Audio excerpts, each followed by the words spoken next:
Welcome into the second edition of the Calling It How I See It Sports Pod. I'm Blake Terrence here with my good buddies Kyle Sullivan and Quentin James. Sorry, it's been a while since we last talked to y'all. I think we were last recorded on the last day of February, published that the 1st of March.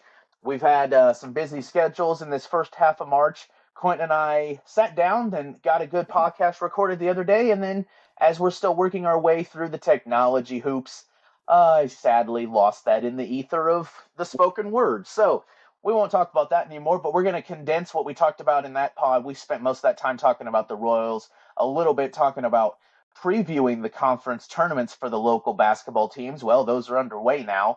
Missouri, at least, not yet. They'll play tomorrow, facing Mississippi State. KU, Kansas, playing as we speak, as we record here on March 12th. So that's Kyle's childhood team, so he'll be keeping an eye on that. He'll be providing us updates. If you hear Kyle screaming in rage or ecstasy, that is hopefully why. Hopefully there's no other reason that he would be doing that.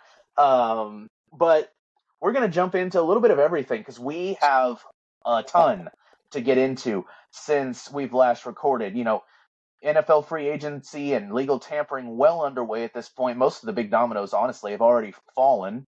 Again, Missouri just found out who they'll be playing. Mississippi State tomorrow in the SEC tournament. KU playing as we speak. K-State lost earlier today to Baylor. And the Royals have had a few more things happen in spring training as well. A scary scene today, March 12th, as Bobby Witt was hit in the hand, wrist by a pitch at 96 miles an hour, I believe.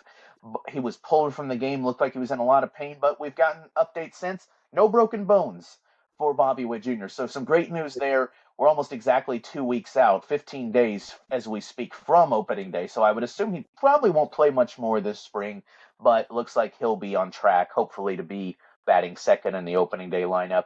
But we're going to start with the Kansas City Chiefs because they might have had the most eventful stuff happen ever since we last recorded. I believe the only thing that had already happened when we recorded last, boys, right, was Trey Smith receiving the franchise tag, which to this point he has not signed a long-term deal yet. So that big cap number still sits on the cap, but we've seen significant restructures of Patrick Mahomes and Chris Jones that cleared well over the necessary amount of cap space. And then quite a few guys re-signed, signed from elsewhere, and lost to go through here. So we can just go through this one at a time. Why don't we start with the guys who they re-signed or retained, guys who were already here and who are coming back at least for one more year. So we talked about Travis Kelce already. He technically wasn't a free agent anyway, so we won't include him in this discussion, I don't think.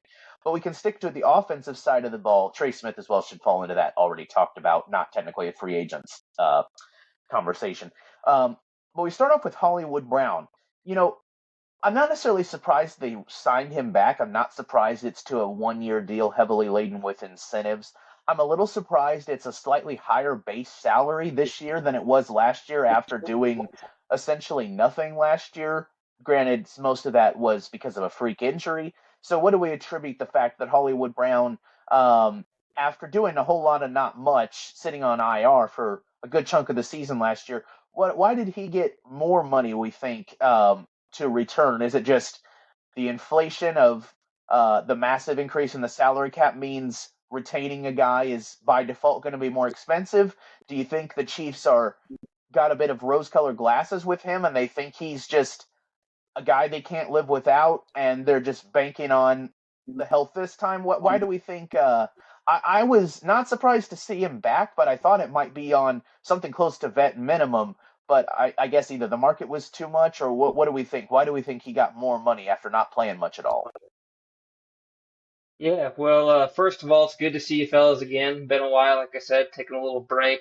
Now that I know I'm on camera, I was able to run a comb through my hair. See, Quentin's got a collared shirt on, his best Costco brand polo there. I own the same one there myself. But to get back on task here, as we're doing the podcast about 5 minutes in, I think it's one of those situations where, Hollywood Brown was as valuable to the Chiefs as anyone else and vice versa. Like you said, a little bit of cap inflation there. He still would have probably commanded a little bit on his own, but he's probably thinking more, what can I do to get to that 3, 4 year deal next? I've gotten to know the Chiefs offense a little bit, built a lot of chemistry up with Patrick Mahomes previous offseason. So I think it was just a good fit all the way around for both teams, low risk for both teams. He gets a little bit of a pay increase along with this cap inflation. Chiefs get a little bit of consistency, where we probably won't have a lot in that receiver room next year. So just felt like a win-win for all sides involved, and a move that I kind of probably could have guessed was coming. Before we get too deep into this, Kyle, we should talk about why was it Q and I only who recorded and lost into the ether the other night?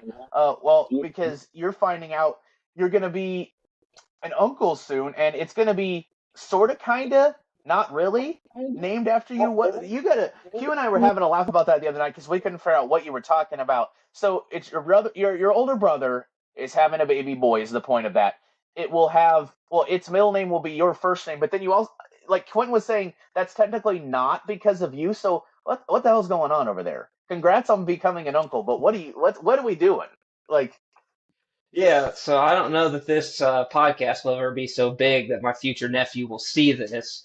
But yeah, my brother and his we'll save wife this episode at had some. least. Okay, okay. So my brother and his wife made some bets at the bar with friends a while back on whoever guessed the expected due date or whoever got closest to it could pick the middle name. If anyone happened to pick the exact expected due date, they'd get to pick the first name. But anyhow, the person who won the bet, his name was Kyle. Um, my sister-in-law, her But it was brother's not name is you. also Kyle. My name's Kyle. Okay. Correct. So the story of it was we said, well, you could give him the middle name Kyle, and then that way it sounds like you were being thoughtful and it was a friendly name. But it's a common millennial name, so it's a keeper. It's a good one. Can't go wrong with it. So he'll have two I Uncle like the Kyles then, idea. right? Like if his mom's brother, and then his mom, both his parents have a brother named will have a brother named Kyle. Did I understand that correctly? That His your Yeah, so next is to make him be one of those kids that when he's in first grade just decides he doesn't like his first name and wants to go by his middle name. That's how we ultimately win this here is just then to work our way that toward more ruins. Kyles, which seem to be a Then family reunions yeah, are going to be seem an seem to be a absolute dying breed nightmare here. because everybody's going to be yelling for Kyle, and you're going to have three people yelling back, and then people are going to be, oh god. That's how it is with Mike's in my family. That's my dad, an uncle, a cousin. It's the worst. All right, Q. Why did Hollywood Brown get more money? He didn't even play hardly last year. Is it just or is it just the cap inflates? What are we doing? Yeah, I think that's part of it. All the deals that come out this offseason are just going to be, 10 or so percent higher than they would have been with the new cap number coming in. I mean, I saw a chart the other day of how much it's gone up since like 2015. It's like more than doubled. So I Yeah, think every year you kind of have to reset what you think guys are worth and add on about 5 to 10% to that value. I also made the joke, maybe in poor taste, after the news about Xavier Worthy being arrested, that maybe Brett Veach was feeling the heat to get a deal done there. Just get somebody on the roster who can catch a Hollywood's been pass. asking to top 10 mil on a 1 year incentive deal, and Veach was trying to hold the line at first, and then the moment he gets the phone call that Xavier Worthy got into a spot of trouble, he calls Hollywood agent back and said, "I fine, please, just sign the damn contract." Like, Yeah. oh boy. Yeah, probably a coincidence, but I mean, I wouldn't be surprised if that's how it I do happened, though. think Like, maybe they were there's a lot already of buzz close with going on. Hollywood, but Veach was trying to hold off a couple million to save a little cap room, and then gets the phone call, "Hey, I kind of messed up," and he immediately he slams the phone down in anger, then calls Hollywood Brown's agent and's been like, "What was the number you wanted again? Don't say anything, just what." Something like that. But yeah, I mean, I think it makes sense for both sides. Ultimately, we have some more work to do at the position. Um, Probably gonna draft a guy or two. Probably gonna sign someone else. I was Sky disappointed Moore, to see probably. Hopkins go to the Ravens. Marcus Robinson would have liked to have him back, but a lot of these guys are just kind of flying off the market right now. I don't know if we'll grab somebody else or just wait for the I think the draft. Chiefs want to grab, like, the fact that guys like Justin Watson, who left to sign a pretty much veteran minimum deal with Houston, same like you just said with Demarcus Robinson. I'm trying to think, did he return to LA? Did he re-sign with the Rams? Is that right? No, he went to Got us Googling here mid-show. That's what Niners. y'all are for. Niners. Niners, okay. Yeah, Um, that's the team that's I kind signing. of have a Seems to be feeling, signing everybody. yeah. Mac Jones went to the Niners.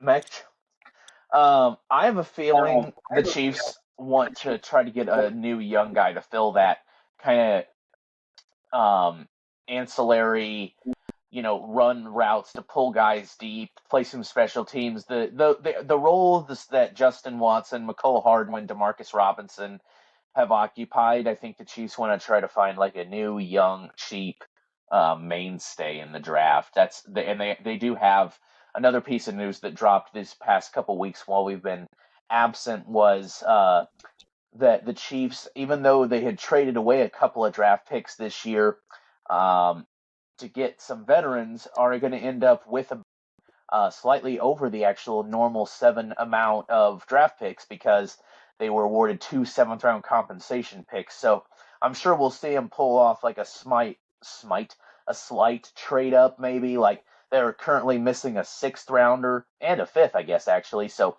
maybe they have 3 seventh rounders now. So maybe they package 2 of those together to try to get a 5th or a 6th to avoid that 100 pick gap they have between their 4th and their 7th rounders. But I bet the Chiefs are looking to try to find like a day 3 young, speedy special teamer type receiver they can have around for a few years. That's what the Yeah, I fact that think guys like Watson and Robinson, who are so affordable, and the Chiefs just don't seem to show much interest, even with Worthy and Rice both potentially facing suspensions.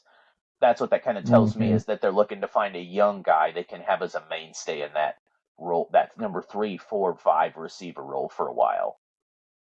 Yeah, I think that Christian Fulton signing recently too might, there's the Chiefs' recent years have been so big on these late round draft picks at corner and safety that have contributed right away, or maybe it's just a lack of trust in Jalen Watson. But right when I saw that signing, it kind of made me wonder if that's allowing them to take a few more throws at the dartboard for receivers late in the draft Yep. this year. It's been so defensive heavy in recent years. Mm-hmm. I also wonder.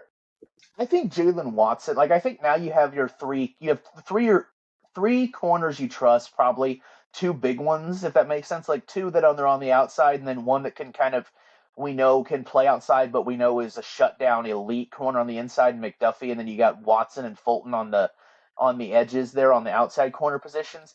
Josh Williams is actually the guy that I think the Fulton signing impacts a bit more because he's kind of, from what I know of studying or analyzing the film study articles on these guys, I think Fulton actually is kind of replaces Williams' skill set a bit more. So, and Williams is still under contract for another year. So maybe speaking of trying to, bridge that day 3 gap of picks they have, maybe you can flip somebody like Josh Williams, who is, a talented, lengthy man corner who's played a lot of special teams, maybe not the highest ceiling, maybe a guy who makes a little bit of mistakes, but maybe you flip him in the last year of his deal, get somebody to gamble on a contract year for a cheap cap hit. Maybe they find a team that's got an extra 6th rounder or something. You can flip him because, Fulton kind of fits that role, long, a good man coverage corner, good, fast enough to keep up with receivers, sometimes can blow assignments, not, a true shutdown option. But Watson kind of fills that zone ball hawk role well. So for whatever that's worth, but I do wonder if, speaking of that Fulton signing, if that's another way they can fill up some of those draft capital holes they still have. All right, so let's move on to the next guy the Chiefs retained. We did not expect this, I don't think, any of us, but Nick Bolton actually back on a pretty hefty deal. Not quite at the top of the linebacker market, not at that Fred Warner, uh, Roquan Smith level, 19, 20 million per year, but 3 years, 45 million.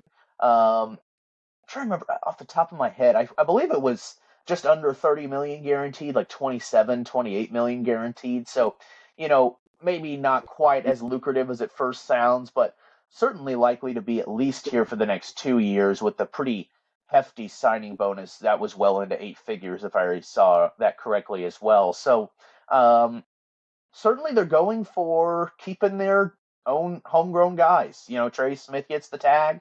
Nick Bolton gets paid, honestly, more than I even thought he might get on the open market to stay in town, and not to mention retaining Hollywood. So, do we think are they a little bit too married to their own guys, their own homegrown guys, or do you think this is smart for the sake of continuity of this defense? I mean, it's been the strength of the team the last couple of years, but we did, see them keep Drew Tranquill on a slightly more affordable deal last year. Are we a little surprised how much they've invested in the linebacker room, or is this the key to continued success, is keeping that defense intact?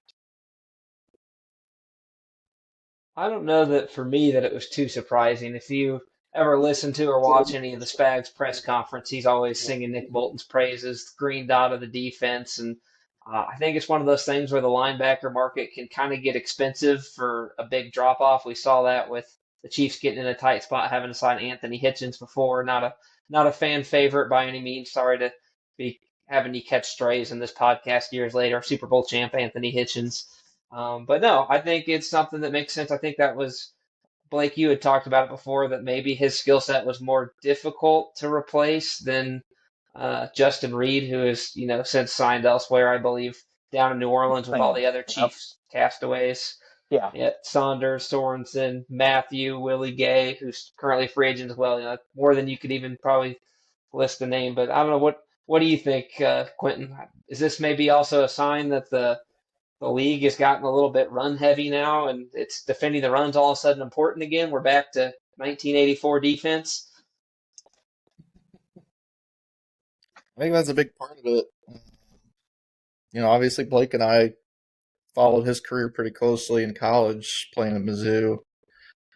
He was always just all over the field, making plays, and it's mostly continued that in his Chiefs tenure. I just realized he literally just turned 25 like 2 days ago, so he's still got some. Yeah, he's going to hit the open market at the latest again at 28. So yeah, so he'll make prime, a lot of money in his career no matter what happens. That's for sure.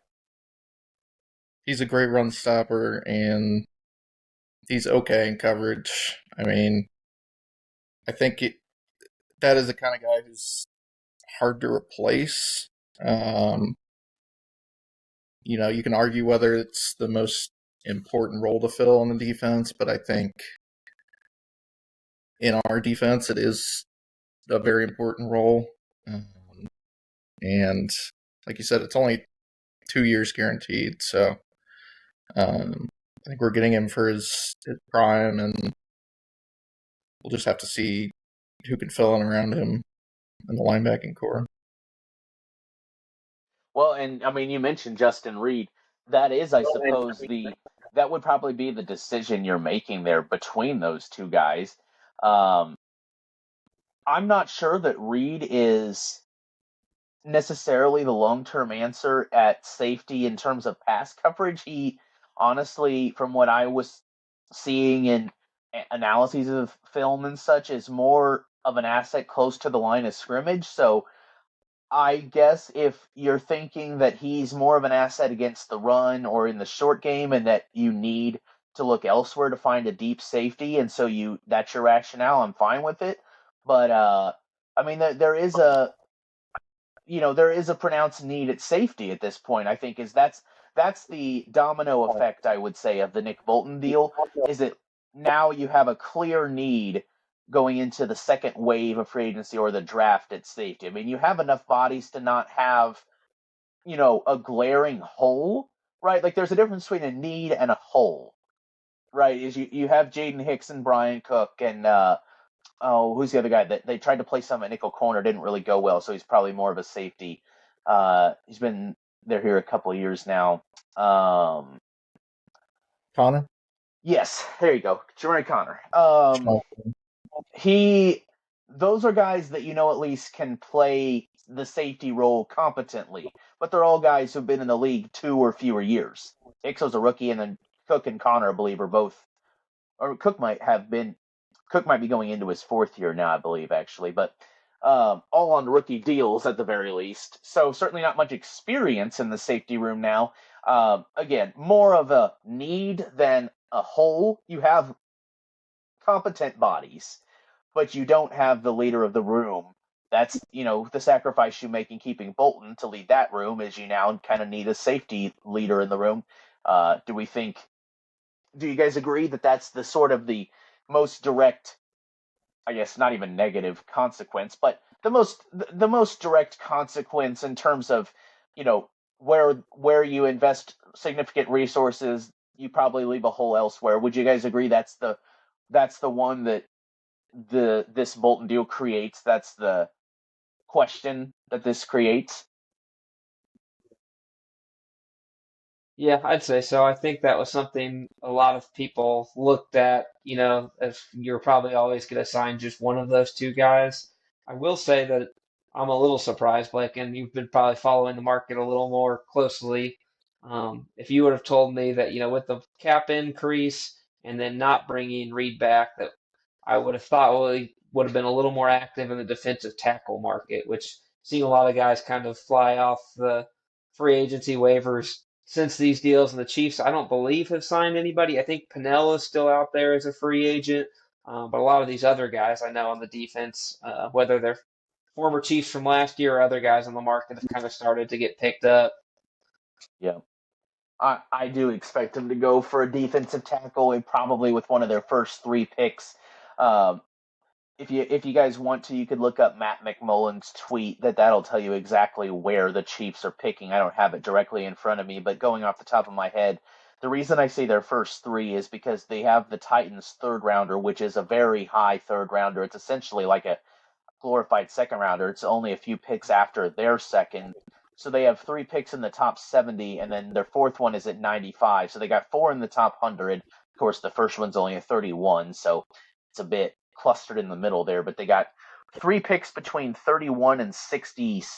I believe their first of their 3rd round picks is at 65. It's the first pick of the 3rd round, I believe. It might be 66. But it's one of, if not the first picks of the 3rd round after they have 63. So 31, 63, either 65 or 66, and then 95. And then after that, there's the pick at 133, I believe, in the 4th round, and then a big gap, and then you have 3 7th rounders well into the 200s. So that's kind of where the Chiefs sit at. I believe they will be taking a defensive tackle with one of those first 3 picks, somewhere in the top 70, essentially. Because, yeah, I mean, they're Chris Jones, I believe, except maybe somebody like, the Chiefs had a defensive tackle that was still on his rookie deal, I believe. I can't remember if it was Malik Herring or maybe Neil Farrell. Kirk Wharton, wasn't it? Well, I see what you're... Wharton was a re-sign last year. Now he's in Carolina. But Chris Jones is one of. There might be one other right. defensive tackle on the roster right now. But that's the point I'm making. Is, I mean, they have not just no talent, but no inventory much at all beyond Chris Jones. So yeah, I believe that you'll see a pretty significant draft capital investment. Go ahead, Q. Ika. I've seen a couple guys on Wikipedia. Siaki Ika, defensive tackle, and can Fabian you feel both Lovett. sides of your face right now? Are you sure you're saying words? I said that perfectly. Thank you very much. Sure. Must have just been the buffer on your screen there, Blake. I heard it perfectly. Yeah. Are you sure it's not? Are you sure it's not Tui Pelotu? They actually did have Marlon Tuipulotu, didn't they, at one point on this year's team? Because his brother Tuipulotu was playing for the Chargers. I remember that.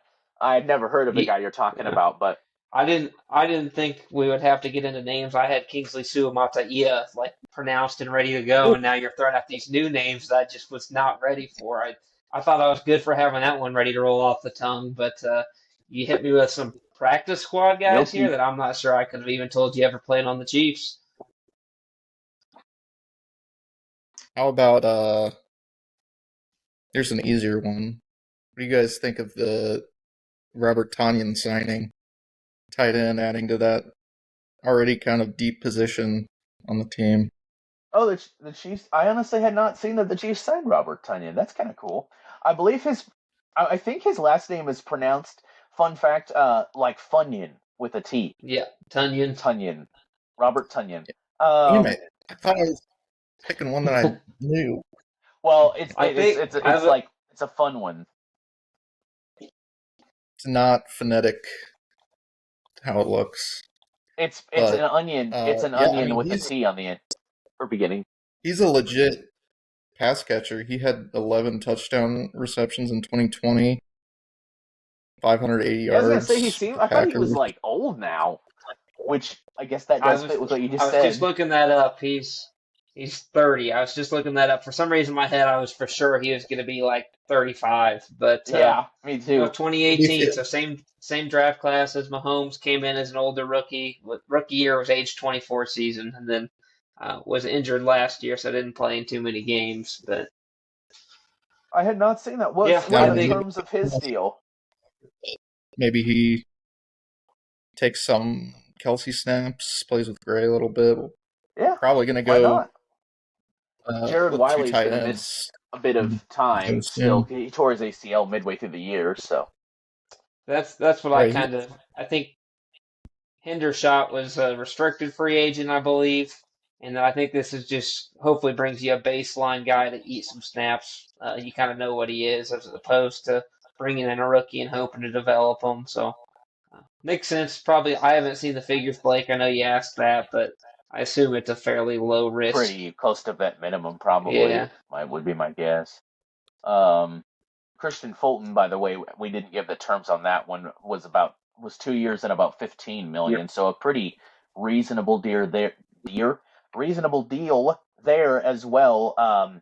Slightly coming even into slightly less than Charles Omenihu, who's just finishing up his 2-year deal from a couple of years ago. So the Chiefs seem to have a bit of a knack for finding those what you might call not quite bargain bin, but certainly not top shelf, middle to low shelf.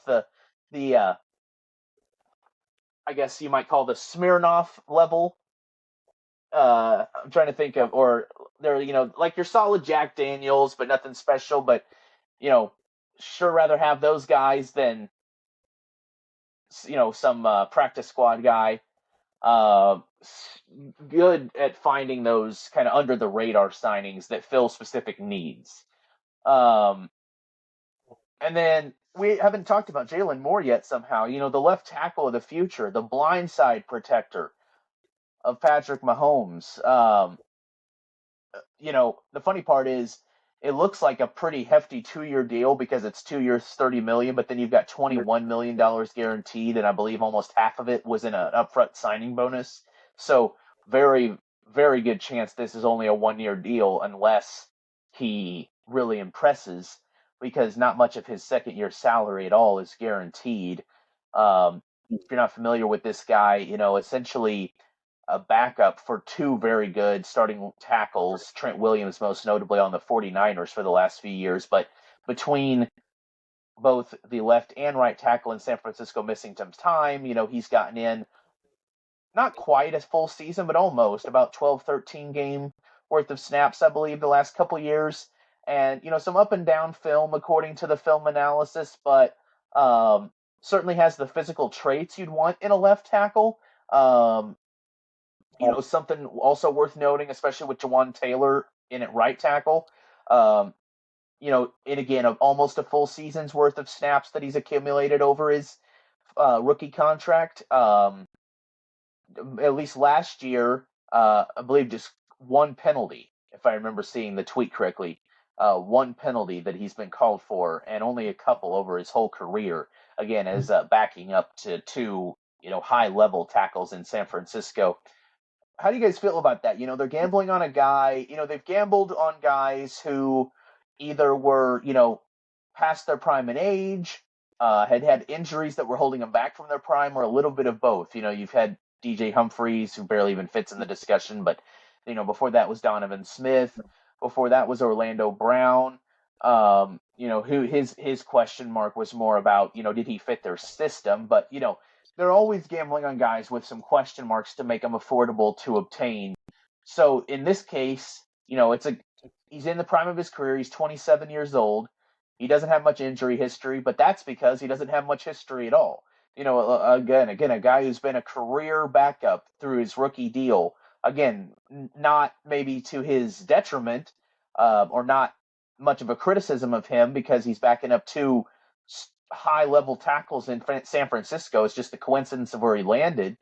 But they are gambling on a guy who's never been a starter and saying, now protect Patrick Mahomes' blindside. I mean, that regardless of whether you think he's better than he's shown or better than he's been given an opportunity to show, they are doing that. They are, instead of gambling on an old guy or an injured guy, they're gambling on a guy who's never been a starter and saying, protect Patrick Mahomes' blindside. So after all that being said, how do you guys feel about Jalen Moore, certainly this year, likely being the Chiefs' starting left tackle?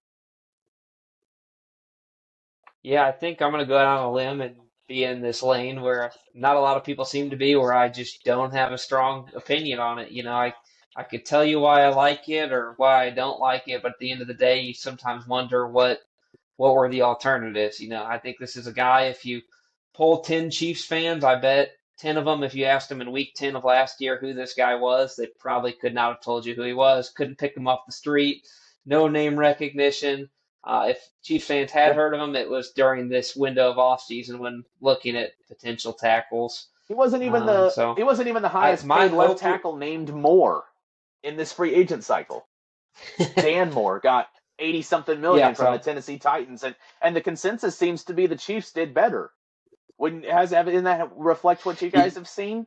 Dan Moore got a big 4-year, 80-something million from the Titans, and Jalen Moore got essentially 1 year guaranteed, but up to 2 and 30 with the Chiefs. And most people's reaction seems to be the Chiefs got an upside risk, and the Titans dramatically overpaid. So, whatever that's I think worth. Dan Moore, the Steelers had been trying to replace him for a good 2 or 3 years, it seemed. He did have a certain floor, is kind of what I read, that, you locked him in and you knew what you had, versus the Chiefs now are going to be going into another offseason going like, might have a left tackle problem again, next year. I saw a little bit of frustration over, I would have done that Laramie Tunsil deal. I think those are always tough to know. Commanders' picks are worth more than Chiefs' picks just with where they're selecting in the draft. They're in the NFC, feels like a safer bet. Tunsil feels like a guy, too, who'd been on the trade block for 2 or 3 years. I think in an ideal world, you probably get DJ Humphrey or Donovan Smith back in camp. I think their dream scenario, I shouldn't say dream scenario, but what they're probably waiting to do now is hold out to camp, wait for an injury, because that's going to be their best chance to start. But if there was a way to bring Donovan Smith or Humphrey in just to kind of have more swings at it, more opportunities if it fails, that would be the ideal case. But I think now that they're seeing he's gotten paid, they're probably waiting it out until training camp to see if some other guys fail or have some injury concerns. But yeah, it's another dice roll. But go ahead. I say it's another dice roll, but I don't know what the perfect solution is, and I think it's because there really just wasn't one. You know why Laramie Tunsil's not an option? He led the league in penalties from an offensive lineman last year. I'm semi-joking, but I really don't know if you can have him and Jawaan Taylor on the same offensive line. Yeah, they're two guys with targets on their backs for sure that have that reputation now, if nothing else. Mostly No one joking. plays. I probably would have been okay with getting him, but you know, we already got one of those guys. So What do you think, Quentin? Yeah, I'm pretty much in the same boat. I didn't know this name until the Chiefs signed him. Um, yeah, it's another gamble. It's just kind of the nature of having the paradox of having a superstar quarterback. You paying them all that money. It's hard to find a guy to protect him because that's also one of the highest, most in demand positions. So, you know, I like the idea of keeping the vets around and seeing if they can show something in camp. Um, you're probably not going to be able to get anybody in the draft. Free agent market was fairly weak, so you got another body in there. And interestingly enough, he's uh, Moore is going to be like the veteran of this group at yep, 27. yep. All the starters are 27 or younger, so there's going to be some Yeah, growing pains, I think, that's true. for sure. We kind of skipped right past that too. Of Joe Tooney. Probably it's hard for guards to get in the Hall of Fame, but he's been on enough relevant teams that uh, that he might have a case for it. But yeah, the Joe Tooney trade. Do you guys have any concerns about that, or was it just kind of like you said, a necessary evil of you can't pay everybody, got that big QB contract, and maybe just functionally it just was never going to work to pay two offensive guards huge money. So if you have to pick one, go with the younger one. Yeah, I don't think it was a realistic proposition to have Tooney and Smith both on long-term deals. I don't know that I would have traded Tooney for a deferred. Now, I generally am not in the camp of saying that deferred picks are less valuable. Like, I don't think a 2026 fourth rounder is less value. I don't agree with the philosophy that says, like, well, because it's a 2026 fourth rounder, it's more like a fifth rounder if they had gotten it this year. Um, and, especially, I even saw some people go as far as saying, well, because the Chiefs don't have a fifth rounder right now this year in 25 because of the Hopkins trade, why wouldn't you just go for the Bears' fifth rounder this year instead of waiting a year for a fourth? Well, I don't agree with that. I mean, the round is more about, I don't believe deferring picks should. So I don't have a problem with the return necessarily. I find the timing and the sequence of events a bit strange to tag Trey Smith for a higher cap number than Joe Tooney had, and then to trade Tooney for a deferred pick, and then getting a deal done with Smith either wasn't high enough a priority or wasn't close enough to getting done that it was able to be done before the start of the league year. So you then had to write pretty large restructure checks to Mahomes and Jones to get under the cap because of Smith's franchise tag number, which again was already larger than the number you freed up by trading Tooney away. Some of the timing and the structuring and the sequencing is weird. Um, to your point about the youth, that's probably why they did what they did. Not to mention, again, I think there does seem to be, they locked up Creed Humphrey in advance. Creed Humphrey and Noah Gray are two guys from that 2021 draft, as well as Smith and Bolton, who've been locked up, and the Chiefs got them done a year early. They got a small extension done with Gray preseason, and then got Humphrey locked up to a top center market deal right as the season started, if you guys remember this year. And then they get Smith and Bolton locked up, well, Smith at least on the tag as they hit free agency. So there does seem to be an emphasis, I think there really is, on retaining their own homegrown guys. And Tooney wasn't that. He'd been here as long as all those guys. He was brought in that same offseason. But, he's a free agent. He'd always been paid near the top of the market here. So I'm not surprised necessarily that they traded Joe Tooney, and I don't really have a problem with the trade that they made um, in terms of the value they got. But, it's one thing to, tag Trey Smith and then you get a long-term deal done with him 3 days later that lowers the cap number, and then you trade Joe Tooney. because now your cap number for your whole offensive line is pretty low, and that's your logic. And you say Jawan Taylor's here for one more year, Yeah. the interior's locked up long term.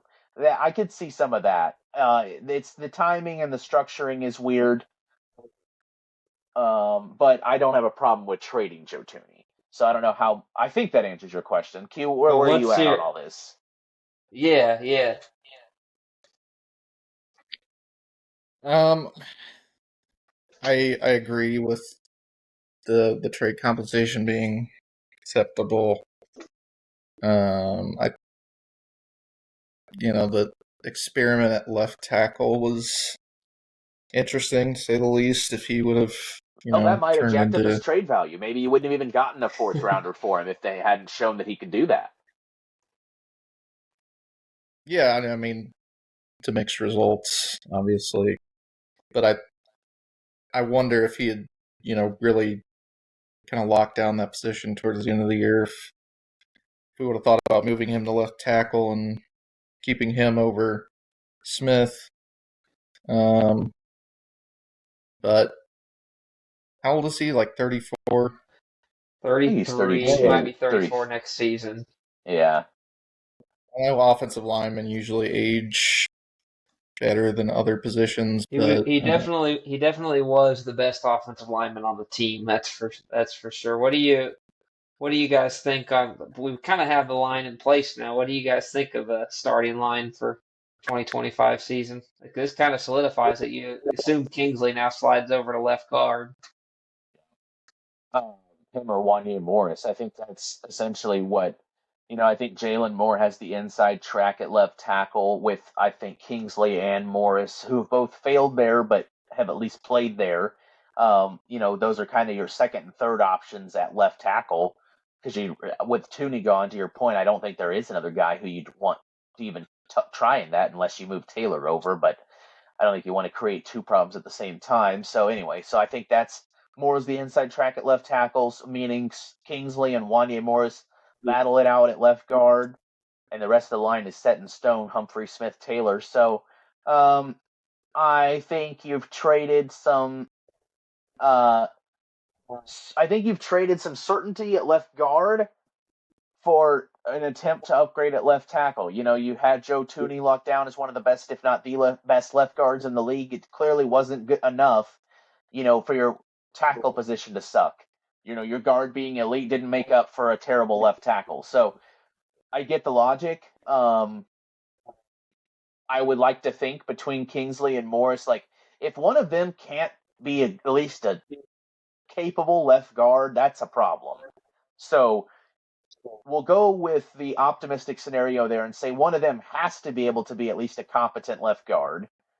If Moore can be a competent left tackle, and now you've got two competent players, two well above average, two elite players in Smith and Humphrey, and then a competent to decent player in Taylor. I would say you don't have any single lineman as good as Thuney, but your whole unit might be a tad better. But that's if everybody hits their expectation / best case scenario. Yeah, to hope you can hide bad left guard play a little easier than bad left tackle play. Right. Yep. The theory, clearly, at least. even when Thuney kicked out to left tackle and became a mediocre left tackle, well, you can't even hide mediocre left tackle play when you've got a fantastic edge rush. So. Mm-hmm.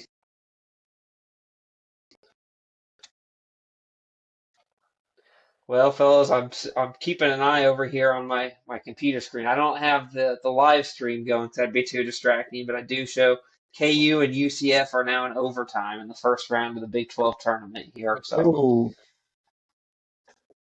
safe from bubble zone. But I'm never gonna get UCF in the Big 12 correct in my head.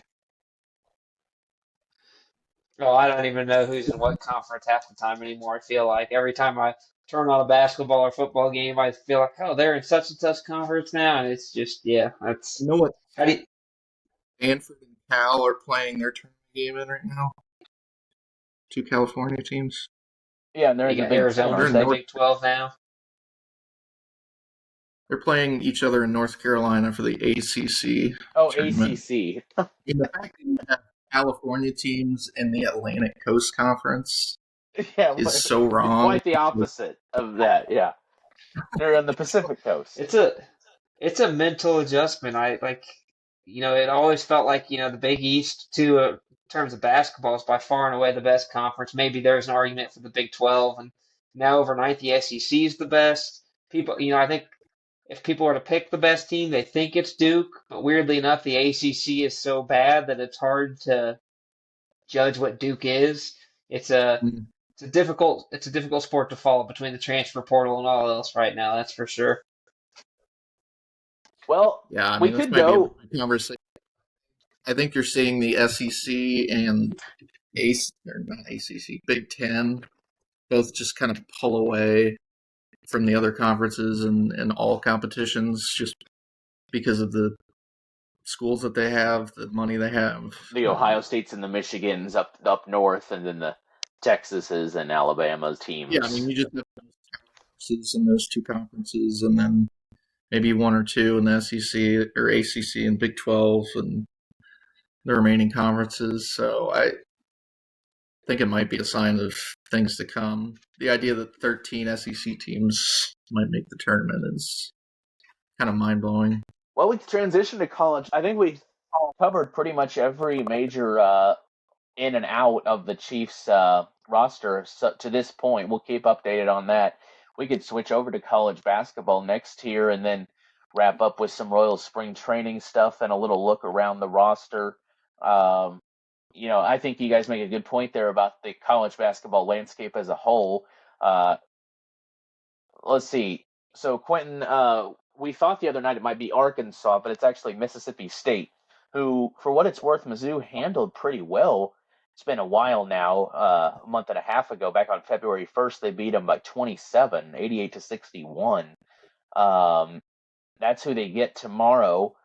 How are we feeling as Mizzou fans about that? We kind of recapped how this team, is kind of a weird team because in terms of good teams that we expect to make the tournament, in some ways they kind of remind us of that team 12, 13 years ago now, that first year of Frank Haith where you had,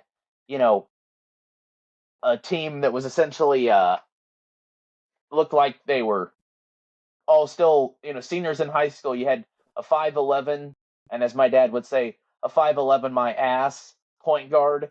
You had 6'4", so I'll give you 6'6" on the roster. Kim English as your 3, and 6'8" on his best day. Ricardo Ratliff as your big man in the paint. And so that team was a high athleticism, explosive, shoot the 3, turn you over, get out in transition, as you would expect from an undersized team. Well, that's kind of how this team plays, even though they're not really undersized.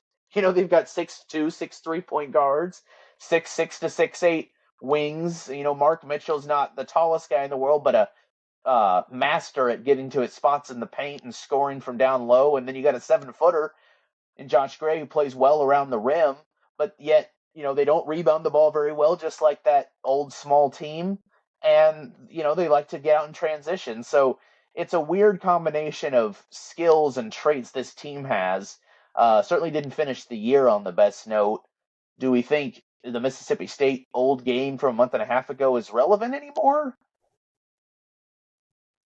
No, probably not. Mizzou has slumped here in the last month or so, but I think if you take a look back on the season as a whole, their record feels about right for what this team is, especially in the hyper-competitive SEC. And to that point, I do think college basketball in general, the talent level has gone up a lot since that 2012, 2013 team. Yeah. Yep. And I agree there's a lot of comps there in terms of the strengths and weaknesses. High octane, up and down the court, turn you over, shooting threes. I mean, just their ability to make shots is really impressive. 49% field goal percentage on the year. But yeah, they do have some of those same weaknesses and that lack of an ability to rebound the ball. No real rim protector. And I think the one thing they do have advantage-wise over that Frank Haith team is depth, in terms of this team goes 10, 11 deep even late in the season. So you're not as concerned with fouls and things of that nature. I remember back in that season, like every time anyone in the rotation got 3 or 4 fouls, you were like, oh shit, like Yep. we're going to be down to 5 or 6 guys. If I remember correctly, didn't they have a football player playing like as the backup forward on that team? It was like a big tight end was essentially was their backup forward if either of their starting forwards got in foul trouble.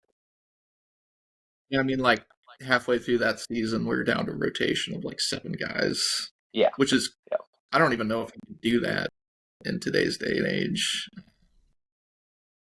But that was certainly a unique team. I don't know a whole lot about Mississippi State. We only played them that one time, I think. Once, yeah.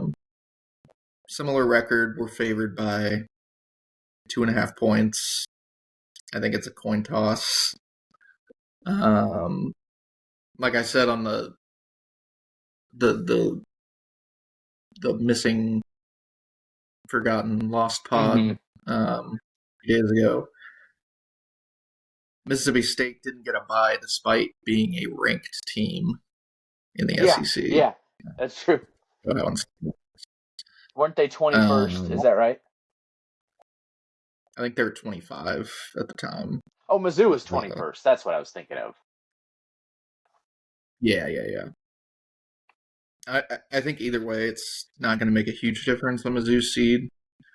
It wouldn't be an awful loss. Yeah, I mean, they'd have to. Who would they play if they were to beat Mississippi State? Because I'm a little confused how this bracket works. I saw a screenshot on Twitter, I think, that ESPN was putting Mizzou on the bubble or like not fully in the tournament, and that kind of pissed me off. Meanwhile, they had KU no doubt in the tournament. That's the oddity of the schedules, though. The top heaviness, the KU doesn't have any bad losses. I don't know what Mizzou looks like. They don't have any of those. What do they call them? Quad 4, Quad 3 losses. I know. I don't think Mizzou has any early of those. Season, Duke wins, carrying some weight, but it's one of those weird things where you think KU would be on the bubble, but it's with the SEC and Big 12 kind of carrying the weight. It's like the schedule's too good for them to. And it's like if they lose to them one time when they shouldn't, like that BYU loss for KU in the huge playoffs, probably the one you look at that's just terrible. Otherwise, they've just lost in terrible fashion to teams they probably shouldn't. But honestly, Mizzou's worst losses are probably within conference, like Arkansas and Vanderbilt. Yeah, which you can just, like you said, chalk up to it being a competitive conference, that kind of thing, and grind of a conference season and that ordeal. So. How's KU doing in their game? 16 to Auburn. Back up 3 with 90 seconds. Against? They're winning. UCF. I was mistaken. I said first round. I realized it's the second round. I have to reframe my mind. They had a bye. 16 get to buy 16 teams now in the Big 12. Yeah, I have to reframe to.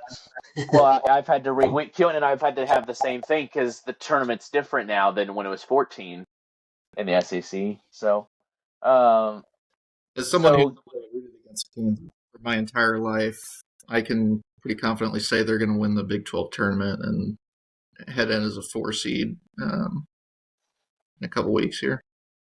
I don't know that it even matters. I think getting if they play Arizona, if they could beat Arizona twice heading into the tournament, they'd finish the season on that note, just kind of with some positive momentum. But they do feel like the ultimate boom or bust team. Like I don't think anybody's betting on them to make it to the Sweet 16. They've just proven to be unreliable, but they've also been in games with Houston and other teams that they've kind of choked their way out of. So definitely a boom or bust team, that's for sure.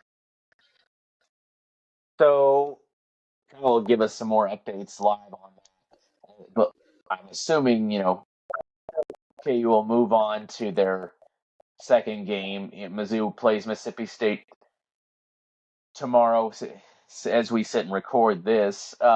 K-State lost to Baylor today, so they're already out of the picture. So we'll revisit that once the seeding comes out, because, again, we're assuming Mizzou and KU will both be in the tournament.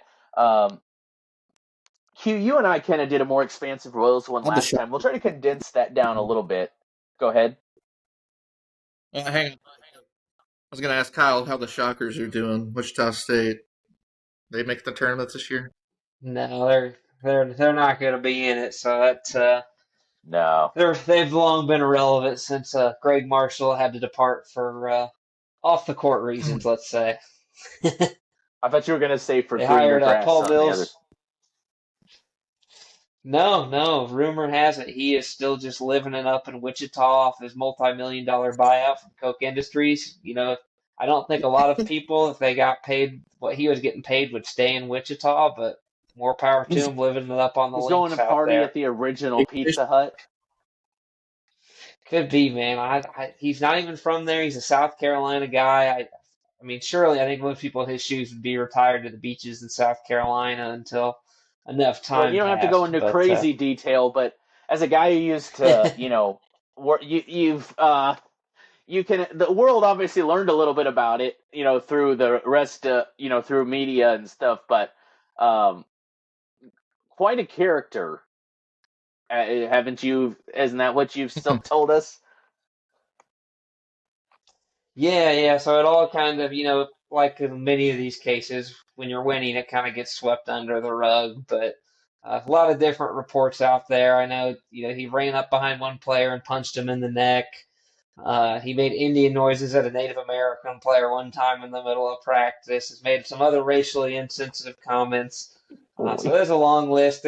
You can go YouTube. There's a clip where his players have to hold him back playing a game in Canada where they're That's the scrimmaging one. in the Yeah, off yeah. season. He's He wanted to literally fight in the basketball. scrimmage. He's in basketball shorts and he's trying to fight the refs in a scrimmage and he's wearing basketball shorts. So this is pre-COVID days too, where you're used to seeing guys in suits and ties, but just the visual of like playing a casual scrimmage in Canada and you're wearing basketball shorts and trying to fight a ref during a scrimmage. Yeah, so yeah, interesting guy, but he did get results for a while. Put WSU on the map for the first time since the 1980s on the basketball floor. So yeah. It sounds like something like Nick Sirianni would do. Like Nick Sirianni gets a 1-game suspension and makes headlines for trying to fight the back judge for calling a pass interference in a preseason game. Like, it gives a little bit of those vibes. No one embodies. Go ahead. Nobody embodies. Go ahead. No, I was said about to nobody move on embodies to the city Royals. quite like Nick Sirianni. Yeah. Yeah, Oh, you're good. no, We'll you're move right. on. We'll shift. You're absolutely right, though. I mean, no, you couldn't, where else could Nick Sirianni coach besides Philly? You're totally right about that. Let's move on to the Royals real quick. Q, you and I spent a lot of time on this last time. We'll try to kind of condense it down a little bit. It's essentially we're having a number 2. We're going to rephrase that. We're having, a second chance to do this, so we're going to do an extra good job. Quite the opposite of having a number 2. We're going to go around the horn here, so we're going to skip the pitchers. But imagine we're looking at the scorecard. We're going to go to the pitchers last. But we're going to go by position and kind of go around the horn as you see a baseball scorecard. So start at catcher, 2, go first base, 3, second at base, etc. And we'll get to the outfield and then the pitchers. And there is sort of a strategy behind this, so bear with us for a little bit. Kyle, you've talked about how sometimes you get a little lost especially in the fringes of the roster in the minor leagues and stuff. We kind of delved into that last time of the fringy guys and who has options and who doesn't. I thought we could just run through the guys we expect to be in the lineup and go around our scorecards and see, the point of the thought exercise is, can this team be better than last year, right? Because what history tells us is that teams that make dramatic improvements like the Royals did, going from 30-win improvement, 56 to 86, those teams generally don't do that again, right? They actually tend to drop back at least a win or two, right? Even if it's just mathematical, right? Because it should be a lot easier to get from 56 to 66, right? And then not as easy, but still easier to get from 66 to 76. But it's a heck of a lot harder to get from 76 to 86 to cross that 500 mark and become a playoff caliber team. And then, conversely, as you keep going up, it's much harder to get from 86 to 90 wins. So it's not really an indictment of the teams. It's not that improving means you're going to fall back necessarily, but mathematically, it's hard to keep improving when you've made a dramatic improvement. So we want to actually look at the guys on the roster, look at who we think's going to be on the lineup, on the scorecard.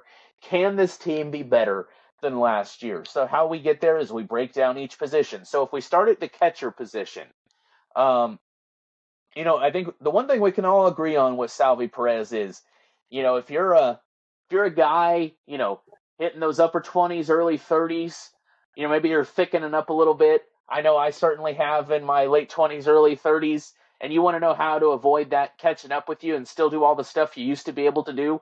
Well, call Salvy Perez, because whatever the number on his, on his driver's license, whether it's age or the height and weight, whatever those might say, the man can still play. He's given Father Time the middle finger. I don't know how he does it, but we keep waiting on him to decline, and yet I think there's a case to be made. He's been a better player in his 30s than he was at times in his 20s. Wouldn't you guys agree?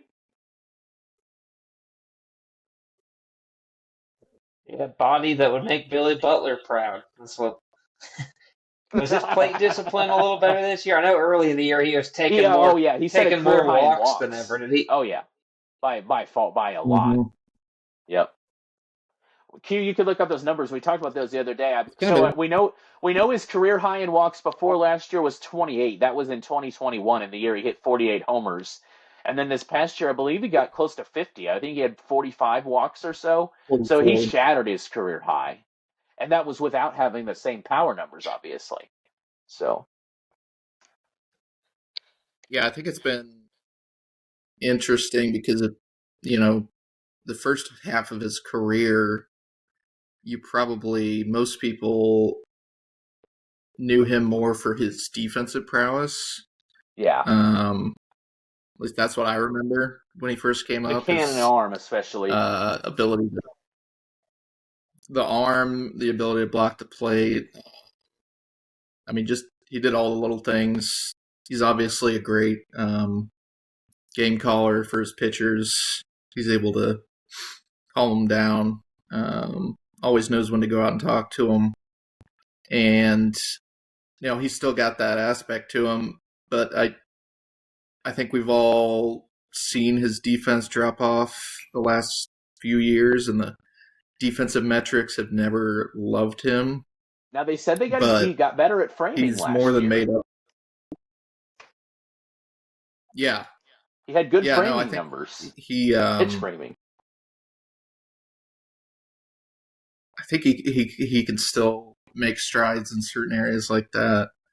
But yeah, it's been interesting to see him go from being known more as a defensive catcher to really an all-star hitter, silver slugger type catcher. And I'd agree his offensive numbers have certainly been better in his 30s than his 20s. I guess it remains to be seen if he can keep that up. He's far and away the old man of the hitting staff at this point. He is proof positive, if we didn't already know, that old man strength is definitely a thing. So. Oh yeah. And just taking those walks, take those where you can get them. But it's nice to not have all the pressure on him now with obviously Witt in the lineup and Vinny hitting ahead of him. I don't think no one's expecting him to be that 40 home run guy, so he just needs to give an average season, and Yeah. and just be the amazing locker room guy that he is. To really, and I think that's an underrated aspect of the improvement last year is how cohesive the locker room was, and I don't know. I just think he kind of brings it all together in that regard. Always got Ed a smile Yost, known locker room camaraderie guy, special senior advisor. We're just keeping the whole gang together here. Oh, yeah, absolutely.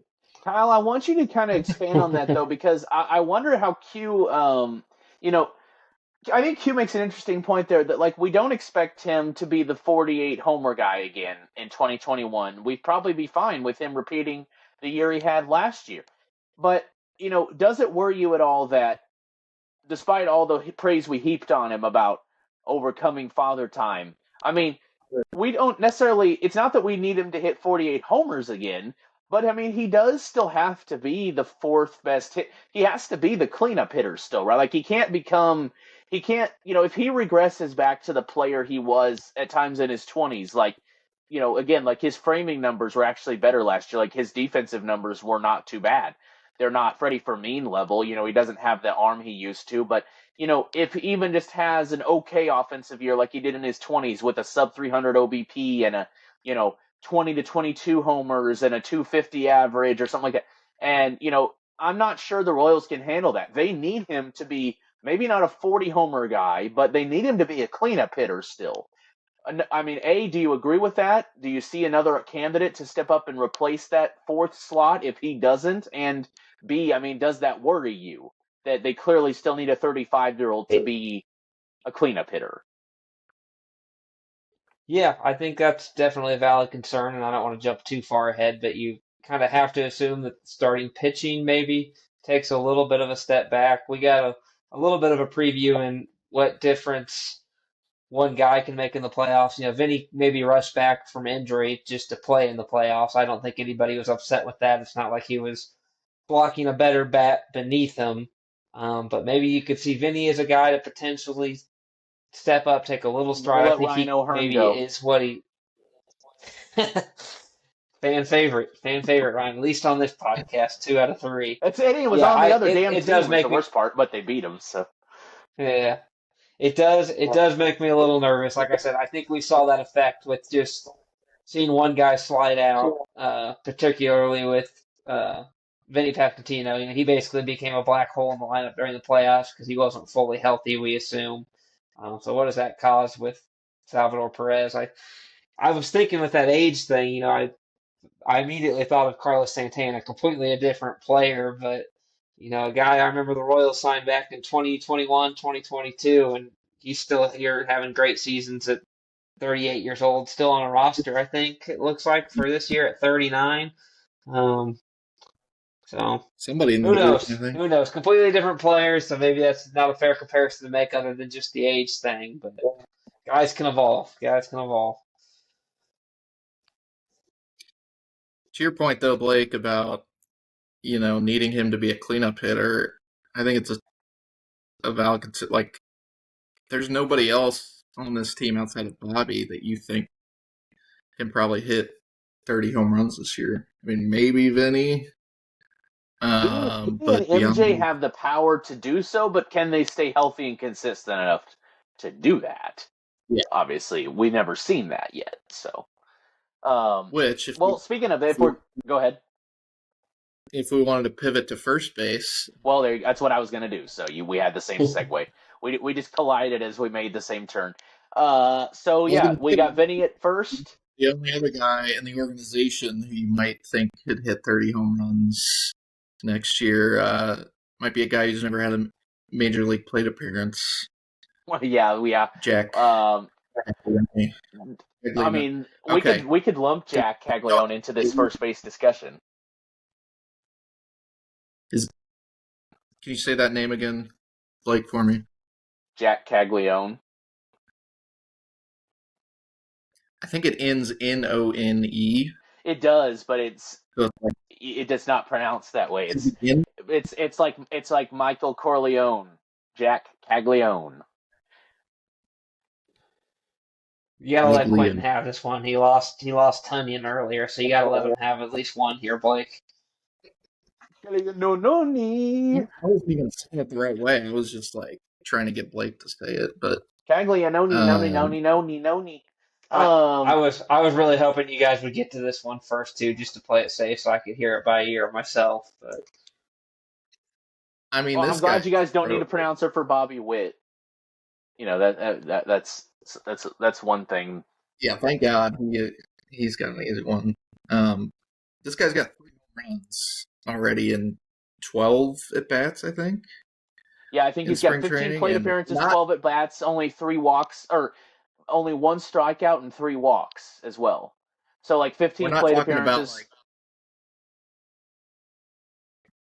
pop flies into No, Yankee we're talking Stadium. Giancarlo Stanton, Aaron Judge exit velos with those kinds of home run distances. And again, in 15 plate appearance, like if there's one if there's one thing that's meaningful without argument, you can argue whether or not the home run should be taken into too much account. He did hit one of them off of Aaron Savali, who's a very well established major league pitcher.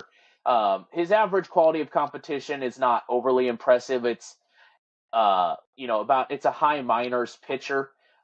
It's a lot to explain. We've always said that we'll give you the best information we have in terms of we like the analytics. We'll try not to overwhelm you guys with terminologies, but long story short, there's an analytics stat you can look at that has to do with the quality of competition guys face in spring to try to give you an idea of if they're actually facing major leaguers. He's been facing about on average in his 15 plate appearances about a AAA caliber pitcher or so because he's faced a major leaguer in Aaron Savali, but he's also faced a guy who was in his first spring training as well, just like Caglione himself, right? So it's not that he's who knows, maybe he's not even faced a AAA pitcher, but that's the average quality of competition. So he's not facing the caliber of competition that Bobby and Vinny are, but he's faced a major leaguer. He hit a home run off a major leaguer, and then he hit a double off the center field wall the other day, a couple days ago, off of a lefty in Nestor Cortez, who was with the Yankees in the World Series last year. So I mean, it's not nothing, and the 3 walks and 1 strikeout in 15 plate appearances. If there's anything to take away Yeah, from it, that's what's to take away from it. He's not swinging and missing. He's not selling out for power. In fact, the reports are that the Royals have actually told him over this off season to focus on making more contact and to maybe back off 5 to 10% on how hard he swings on his bat speed. And supposedly, according to Caglione, he says he's done so, and this is still what he's doing. And I mean, you can believe him, right? Like, I mean, 3 walks and 1 strikeout. That doesn't sound like a guy who's selling out for power. And yet, when he's backed off 5-10% and focusing on making good swing decisions, he's still doing this.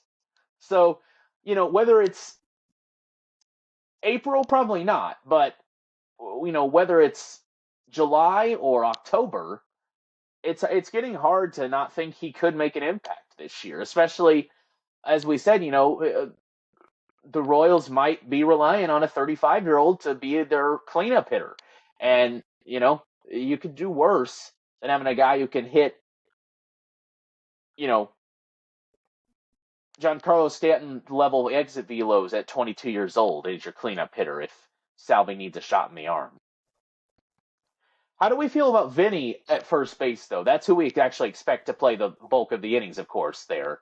Um, well, and do that's, we that's the reason I think it's not a slam dunk that he comes up right off the bat. I mean, if you were to keep up those numbers throughout spring, I think most teams, maybe not the Dodgers or Yankees, but most teams would seriously consider having him on the opening day roster. But even if they send him you down in know, April at the end it's of going to April, continue but yeah. this year that we have a little bit of a log jam between catcher and first base because Mm-hmm.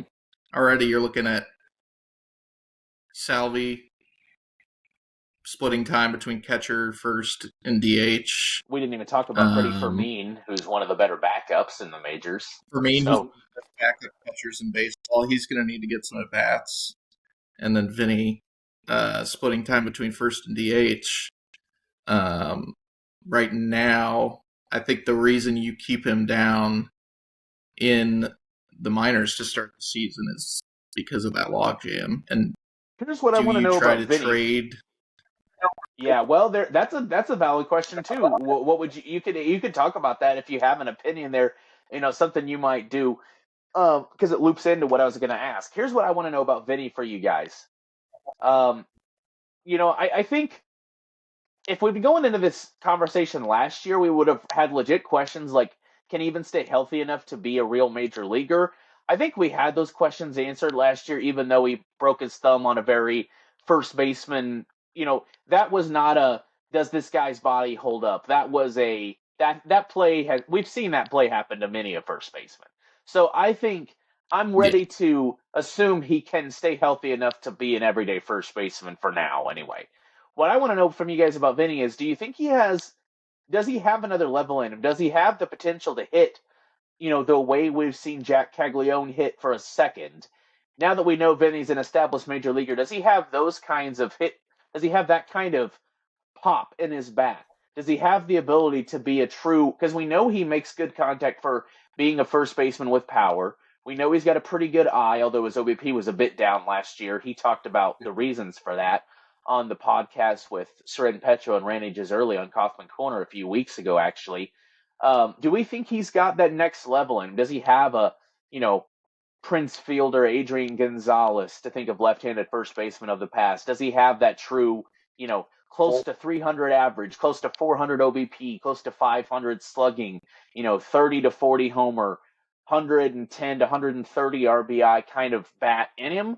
Or do you think that what we saw last year, the good clutch hitting, 100 RBIs because he's good with runners in scoring position and it's a sack fly machine, is that who he is? What do you guys think?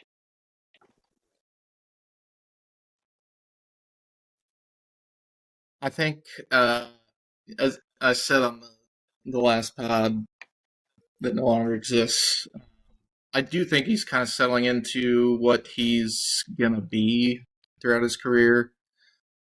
He's good at most things, but not great at any one thing. Good defender, draws an occasional walk, hits for a decent average, and gives you 20 to 25 home runs a year. I think that's who he is. He's 27, so he's at that point where guys kind of start to plateau a little bit. And I think that's great. I mean, you love to have a guy who puts up those kind of numbers at first base. Obviously, he's in the Salvi mold of being a great clubhouse guy as well. Fantastic Twitter account. Even post Elon, as much of a hell site as it is, he's kind of a bright light on there as far as athletes go. Do you guys think that? I think he's in this lineup. That's a good point, Quentin. That's something I was thinking about as well. Do you think that some of the optimism among Royals fans is that he is a likable guy? It's almost like people want him to be, almost a 1B to Bobby Witt. That might be extreme, obviously, even by optimists. But it feels that way. He's a media favorite. You could tell that when he gets those spots on MLB Network. He's willing to go on local podcasts. He's willing to show his personality a little bit. And you can always tell that, like you said, he's a big clubhouse guy as well. Do you think that kind of impacts how the fan base views him? Kelsey to Mahomes, I always felt that way. Wits Mahomes, maybe? Yeah, I felt that about Danny Duffy back in the day, too. He was an early Twitter adapter, great with fans, and he was obviously a good, solid pitcher for a long time, but I think we had this 2 or 3, maybe even 4 year gap with Duffy where people were waiting for him to make this turn because he, was this young star, personable, and I almost think sometimes in a sport like baseball, a long season, you almost want to root for the good guys more than any other sport, but and so maybe that's a little bit of the case with Vinny. That's my armchair psychologist take, maybe. I think there's probably something to it. So are you in that same boat then, that he doesn't have a Prince Fielder level bat in his bat? He is what he's been, right? Like, Yeah, he's not going to be hitting 40, guess 50 homers. Yeah. It could just be that I don't want the Royals to rely or think on that too, moving forward. Oh yeah, for sure. That's what they got Caglione for. Um, Hmm. you know, I agree. I don't see that for Vinny. See him as being the player he's always been, which the more he shows he can stay healthy, I agree with Quinn. I think that's totally fine. Let's try to get through these next ones a tad quicker, boys, so we can uh, get off of here and get ready for our next one. How do we feel about, again, at second base, third base, they start to run together a bit here, right? Because we've got Jonathan India was a second baseman his whole career until the Royals traded for him. Now it seems like he's likely to be at third, but we've still seen him play some left field. Michael Massey has played a lot of second for the Royals in the past, but he said that fielding grounders on the infield is the quickest thing that flares up his chronic back issues, actually a lot more so than hitting, apparently. So that's why he's getting a lot of reps in the outfield. You've got Maikel Garcia, who's a very capable defender all over the infield, but just frankly doesn't have the bat to justify getting a corner infield spot. And so, we've seen him play some second late last year. This year he's getting quite a bit of action in the outfield as well with Massey. It's kind of a glut of guys who can play all the positions to talk about next. We know Bobby's entrenched at shortstop. Um, how do you guys feel about that kind of logjam of guys who are kind of three or four guys for three or four different positions? No one knowing for sure where they're going to be. You've got India, Massey, Garcia, and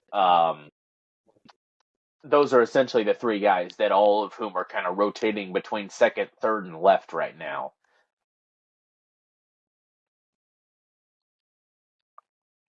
Was it Garcia who started off red hot last year? Yeah, well, That he hit the first first month his of the first at season, bat I of the think it year. He hit a was. home run. Yep, and then at first month of the season, hit 4 homers, and then finished with 7 all season. And I even had on the old podcast that is no longer. Quentin was actually telling me I got too excited about his April, and I thought he was about a 250 hitter with a 300 OBP and a 380, 390 slug. Was not the case. He was about a 230 hitter with a sub 700 OPS. So even the numbers I gave that I thought were the numbers were not really third base caliber. The numbers he actually had, frankly, were utility infielder caliber. Now, again, we know he can play multiple positions well. We know he is, uh, you know, must have base running instincts born and raised in him or something because he's a full step slower than Bobby Witt, and yet he's an undeniably better base stealer. So he's got value. He's not a useless player, but the offensive numbers are not there as a starter, let alone a starter at a corner spot. So I think Quentin and I certainly are in agreement that playing him in center is kind of an inspired idea because Kyle Isbell's kind of in that similar spot. Very capable defender in center, but that bat's just borderline not good enough to play. So I'm cool with moving those guys around. Kyle, it seems like maybe I don't know if you have a strong opinion on the guys moving around. I feel like I like versatility, and Quentin, I think maybe made a point at one point during our old pod that um, versatility is kind of a thing that you either embrace or you don't. In his mind, I kind of wish they would use it for guys who they really want to be on the team, but who don't seem to have a spot, right? Like Garcia and Isbell, it makes sense, right? Massey, especially if playing on the infield is what hurts his back, fine. That's another reason. But why are we moving Jonathan India around? You already said you don't really want Massey at second every day anymore because it hurts his back. Garcia we know can play there, but hasn't really earned a starting spot with his bat. India had never played another position in the majors except a few games at third, total, in his 5 years he's been in the majors, or 4 years, I believe. So why not just give him second base Some when of you that, trade for him, when you want him to be your leadoff hitter and be your OBP anchor already? I don't know. Versatility to me is nice, but I feel like it also puts the bat somewhat at risk. So again, if the bat is the issue, I don't care. But if you're leaning on him like you are India, why are we moving him around? That's where I'm at on all Do this you think that versatility Jonathan stuff. India? Do you think moving Jonathan India around in spring training is maybe a preview for later in the regular season? I mean, there are certain guys that have flexibility, like you guys know the fringe guys a little better, who's in the minors and whatnot.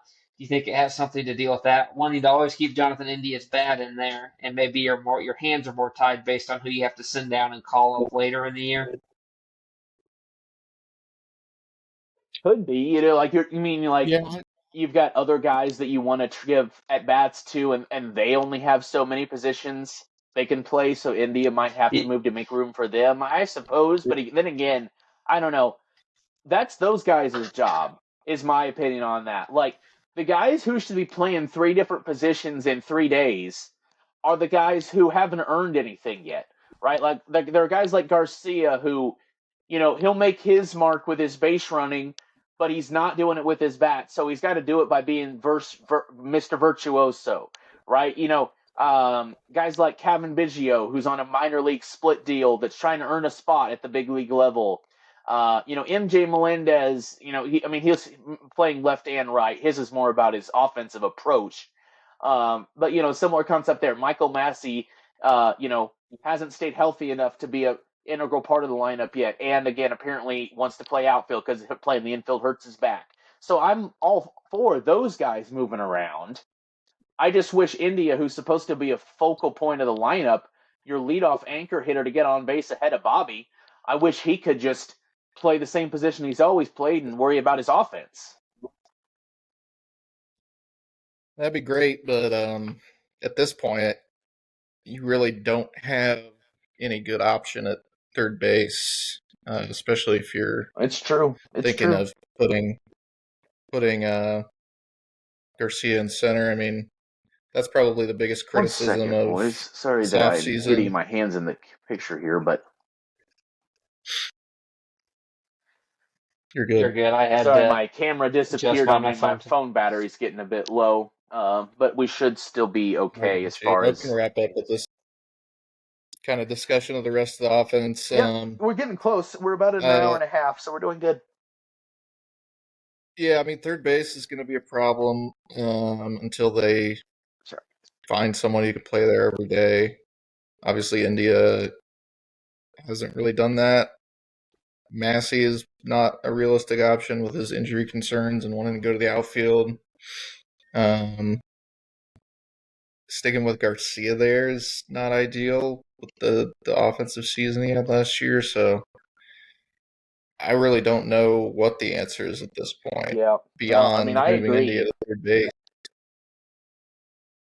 which is obviously a gamble because that's a harder position to play than second base. Well, So I don't know. I don't know if it's harder defensively, but it puts more pressure on his bat, which is what the part I don't like. Not just because it's a higher demand. You demand more offensively of your corner infielders typically than middle infielders, but um, it also means like it's more for him as a whole player to worry about, right? Like, not only am I like at least you're the leadoff hitter. We need you to get on base for our big stars to drive you in.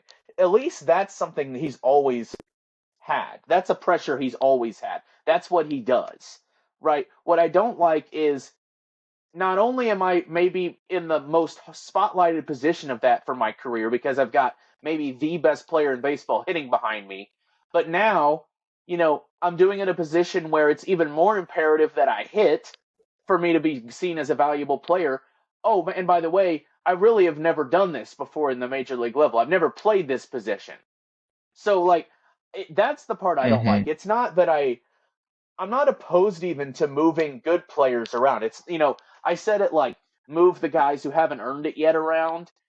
I'm not even, I think what the Dodgers do with Mookie Betts is awesome, right? Like the dude can play right field or the middle infield passively. Like, I mean, that's crazy. So I think that's cool. It's just like Jonathan India is not Mookie Betts, and I feel like we're already asking quite a bit of him, right? We're essentially asking him to be the leadoff hitter the Royals never had last year. That's already quite an yeah, ask. So That's what bothers me He's about Like, him no, the being he's you, the big around. ticket guy on the offense that they brought in. Like, there's no I one mean, and else that's the that thing. Let's say they move him to third. really of Let's say note he's that they brought in. average. He's average. Let's say he's an average defensive third baseman, but because he's also trying to work through that, his offense suffers even just 10-15%. And he's a 260, 330, 400 hitter. I mean, it's still probably better than what the Royals got in totality from the leadoff spot last year, but it's not going to ingratiate him to the fans.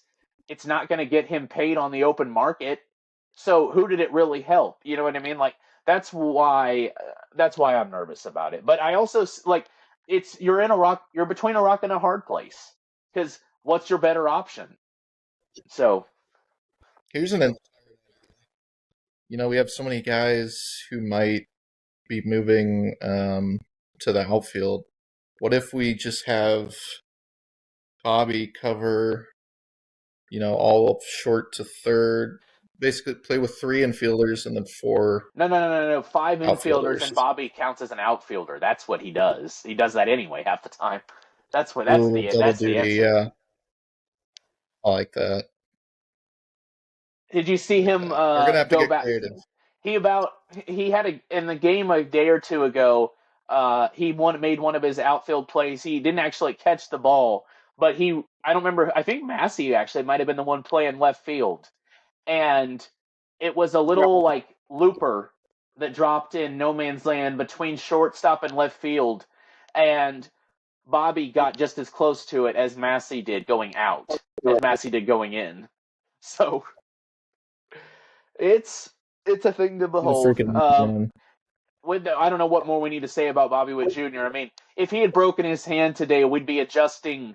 We'd be saying how we probably need to wait till next year to talk about World Series. I mean, that's all you need. The fact that Quentin I was think the first to. you buried the hot take there. You're counting on the World Series this year. Oh no, I'm not even Buried the saying hot that. take But to the there is That's no prospect of such. playoff If Bobby discussion Witt would be broke out his the hand window. today, is what I'm Let alone saying. World Series. If Bobby Witt's hand had broken today, there would be no prospect of that at all. The fact that he's supposedly fine means it's still on the table. That's what I'll say. So you're saying there's a chance. Oh yeah, there's a chance. I mean, we talked a bit about the outfield already. I don't know how much you guys really have to say about Kyle Isbell and Hunter Renfroe. They kind of are what they are. We've gone a ways, so I don't even know how much we will really want to delve into the pitching. The starters, especially, are pretty set in stone. A lot of them are familiar faces. Um, so, Kyle, and I know we might lose you too if we get too minutia on the roster anyway. So here, why don't we just do this and then wrap up? When Q and I did this and delved into a little more detail on the pitchers and went kind of reliever by reliever and such, but what we kind of discovered was there was sort of a point to doing this around the horn by your scorecard, right? Because once you get past a certain few select players, you get kind of mumble jumbled into this log jam of guys who you don't really know where to put them. You don't know what to expect out of them. And you feel like there's more depth, more talent. So I kind of arrived at the weird place of, can this team be better than last year? Yes, they can, air quotes, because I think they've got more talent than last year. But I honestly don't know that I can even pick them to match. I think I am probably going to end up picking them. We'll do preseason win predictions right before opening day in another couple weeks, but I probably end up picking them to be slightly behind the 82 to 84 range because this team seems to fit together even less than last year's team did. And there was already some weird positional stuff last year. So can they? I think they can because I think they have as much or more talent than they did last year, and they certainly have more behind them in the minor leagues, more cavalry reinforcements, if you will. But I don't see quite how this team achieves it, so I can't pick them to do it. So that's kind of, I think we kind of arrived at that same place. Didn't you arrive there too, Quentin, where it's like, can they? Yes, but it's hard for me to predict it because it's hard to tell what it looks like. Kyle, where are you at on this? Do Yeah, you and think that's this why team you can be come to the better? pod for those bold takes. I mean, if you made me guess where it looks like in terms of room for improvement, I think it has to be the bullpen, right? You assume you have good injury luck again. Everybody performs the same. Like you said, Salvi doesn't have his age drop off. Bobby Witt plays at an MVP level. You know, it's hard to fathom him playing at a ton higher level. So I think it's starting pitching. You assume that there's no drop off there. I think that's probably the biggest unlikely scenario. There's got to be some kind of drop off there, you think, and then the bullpen's just improved. So I think it's you keep good health again. Bobby and Salvi hit again, have no drop off, and then the bullpen kind of picks up the slack with some fresh faces in it compared to where we started last year. But yeah, I'm in that same boat as you. You probably looking. I think everyone here would be happy if we finished with the same record as last year, same win Oh, yeah. total. And, I think the last thing Hmm. we said, Q, you could expand on this a little bit. If they are going to do that, if they are going to be better than last year, it's obviously going to involve all the stuff Kyle said. Everybody's got to stay productive and healthy, and the veterans have to not get old. But if they're going to exceed what they did last year, if they are going to be better, it's going to have to take all that plus something new. It doesn't necessarily have to be Jack Caglione, but that was the one thing last year's team had none of. Right? They had no depth behind them. They had nothing behind the starters. They didn't have minor league reinforcements. They do appear to have a bit of that this year. So that's what it's going to take, right, for them to push that next level and get to that 90 win threshold. It's going to take a minor leaguer surprising in a good way. It's going to take Caglione doing a Paul Schemes, rookie of the year push in half a year, or Noah Cameron coming up in May or June and becoming a key part of the rotation, or one of the fire-breathing pitchers Maybe down in the becoming Prince minors. Fielder, like you were saying earlier. Well, that would work. So, it's going to take those guys not declining and then those other guys becoming. It's going to take a lot of things. It's going to take contributions from guys we haven't seen yet for them to actually get better than they were last year. Would you agree with that, Q? Yeah, definitely. I think it's easy to forget how bare the cupboards were left by Dayton Moore after he left. No So there was politics. no depth on the major league roster. There was no depth in the minor leagues, and That's it's your future really governor, Quentin. it's possibly Anyway, we it's got everybody that was hired under Dayton Moore is like here and back now that we've got Ned Yost. That's kind of what I was getting at earlier. It's like we're looking at the same front office, a lot of the same coaches. I mean, we just completed the full circle there with having As Yost a as the senior spiritual advisor. advisor, oh my the team god! chaplain. Don't even. Hey man, you know what? They're talking about him. He's the locker They're talking about inspector. him He's launching. making sure they don't have any contraband in their lockers. You're talking about him having a political career, man. The Royals could probably use a political advisor of how they handled the whole new stadium campaign. That kind of Oh flopped on its boy. face. So maybe if he's got new political advice, they could take some of it with how new ownership handled that. I nominate Frank White. Everybody seems to Oh love boy. him. Yeah. Oh yeah. Bring everyone together, yeah. No, but going back to your question, yeah, it's gonna take someone breaking out and becoming a star. Right now, the most likely candidate seems like Jack. Not gonna say his last name, but outside of that, yeah, it's gonna be somebody we don't expect. So I do want to derail this podcast really quick to maybe finish this out, Blake. And this is for both of you guys here. Does Frank White get his number retired in the new stadium when it comes? Currently, it's sitting underneath Crown Vision there. Does it get a place in the new stadium? You can't unretire a number, can you? That feels like Now, a could you see ownership being prominent. that petty?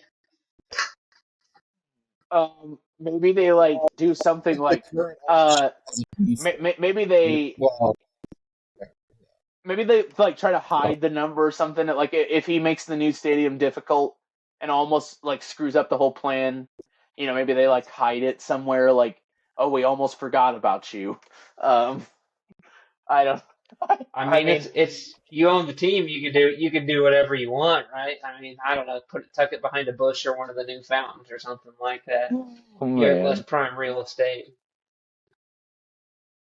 And then Really is just an odd relationship. and then if they do something like that, then it starts there's a million discussions about prejudice and race that then come up. I don't know if I All think right, the let's PR end the would pod be before we get into DEI. well. I mean, that's gonna Let's be do the it. reaction if they're. My camera disappeared again because my battery's running low. You guys, well, I mean, clearly, I mean, we're we're we're all DEI hires. We can't even stay on one subject. So, like, Can't even stay on camera in your case over here. yeah, We're just exactly. struggling.